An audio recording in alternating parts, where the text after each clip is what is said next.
How many promises have you made yourself in the past that you haven't stuck to? And why do you think that might be? For example, New Year's resolutions, even if you don't make them anymore, and a lot of us have stopped making them, we still kind of have them in our head, don't we? I must lose £10, or for example, if you smoke, I must give up smoking this year. Now, those New Year's resolutions or ideas for the new year, shall we call them instead, often don't happen because maybe we couch them in terms like must, have to, quite severe terms.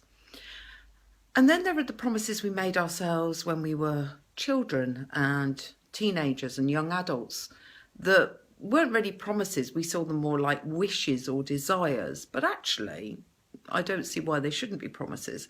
So they might be things like, it would be lovely if I could take a cruise down the Nile and visit the temples and pyramids in Egypt.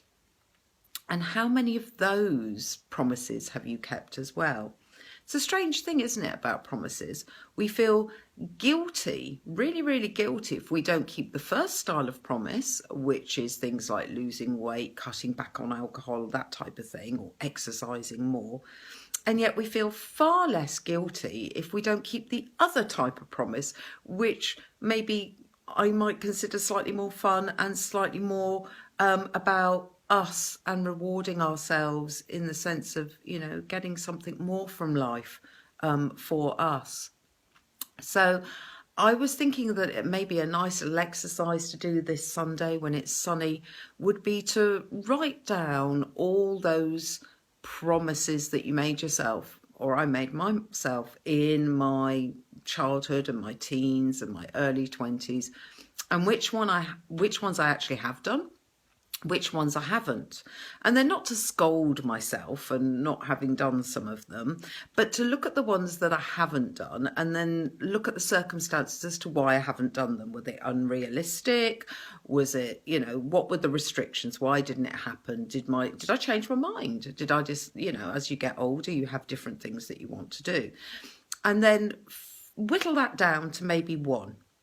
So we're in June, we've got 6 months of the year left. Is there one of that list that's still around that's, can be achieved by the end of the year? And if there is, a bit like a New Year's resolution, rather than fail though, let's actually try and stick to it. Why not promise yourself that you will try to achieve that by the end of the year? Because this is a promise to yourself that actually is something that you've always wanted to do. So let's look at that, and let's look at this promise that's couched in a bit more kindness, is much nicer to ourselves, and let's get that list together while it's early and it's quiet and it's sunny, and choose just one and set a time frame for it and a way to actually do it. And I'll speak to you soon. Bye.